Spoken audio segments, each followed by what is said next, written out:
شروع اللہ کا نام لے کر جو بڑا مہربان نہایت رحم والا ہے۔ جب آسمان پھٹ جائے گا اور اپنے پروردگار کا فرمان سن لے گا اور یہی اس کے لائق بھی ہے، اور جب زمین ہموار کر دی جائے گی اور جو کچھ اس میں ہے وہ اسے نکال کر باہر ڈال دے گی اور بالکل خالی ہو جائے گی اور اپنے پروردگار کے ارشاد کی تعمیل کرے گی اور اس کو لازم بھی یہی ہے، تو قیامت قائم ہو جائے گی۔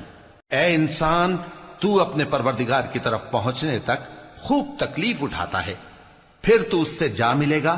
اب جس کا نامہ اعمال اس کے داہنے ہاتھ میں دیا جائے گا اس سے حساب آسان لیا جائے گا اور وہ اپنے گھر والوں میں خوش خوش واپس آئے گا، اور جس کا نامہ اعمال اس کی پیٹھ کے پیچھے سے دیا جائے گا تو وہ موت کو پکارے گا اور دوزخ میں داخل ہوگا۔ وہ اپنے اہل و عیال ہی میں مگن رہتا تھا، وہ تو خیال کرتا تھا کہ اللہ کی طرف لوٹ کر نہ جائے گا، کیوں نہیں؟ اس کا پروردگار تو اس کو دیکھ رہا تھا۔ سو میں شام کی سرخی کی قسم کھاتا ہوں اور رات کی اور جن چیزوں کو وہ اکٹھا کر لیتی ہے ان کی، اور چاند کی جب وہ پورا ہو جائے کہ تم لوگ درجہ بدرجہ ضرور چڑھو گے۔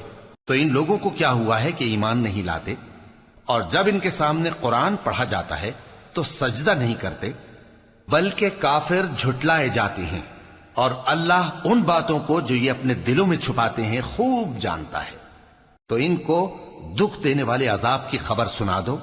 ہاں، جو لوگ ایمان لائے اور نیک عمل کرتے رہے ان کے لیے بے انتہا اجر ہے۔